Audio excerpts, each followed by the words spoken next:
ગણપતિ બાપ્પા સમગ્ર રાજકોટ નહીં, સમગ્ર સૌરાષ્ટ્ર નહીં, પરંતુ સમગ્ર ગુજરાતમાં ભાવિકો માટે એક આસ્થાનું કેન્દ્ર એટલે મારા અંગત મિત્ર, રાજકોટના સમાજ સેવા સાથે લોકોના સુખે સુખી અને લોકોના દુખે દુખી એવા જીમીભાઈ અડવાણી અને સમગ્ર ટીમ દ્વારા વર્ષોથી અહીંયા ગણપતિ દાદાનું સ્થાપન થાય છે.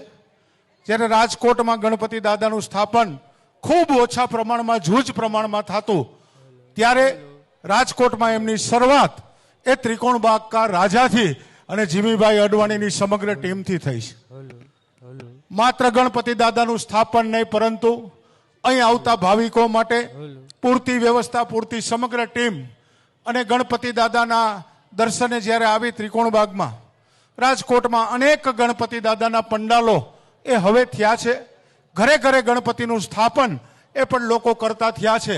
પણ તમે એક ભાવ સાથે જ્યારે ત્રિકોણબાગ કા રાજામાં જ્યારે ગણપતિ દાદાના દર્શન કરો, ત્યારે તમને એવું લાગે કે ગણપતિ દાદા સાક્ષાત તમારી પાસે છે. તમે જે સ્વપ્ન સેવા છે, તમારા સુખ દુઃખ, સુખની વાત કરો તો ભગવાન દાદા તમને સુખ આપે, અને તમારા કઈ દુઃખ હોય તો વિઘ્ન હરતા એ તમારા દુઃખ હરતા હોય છે.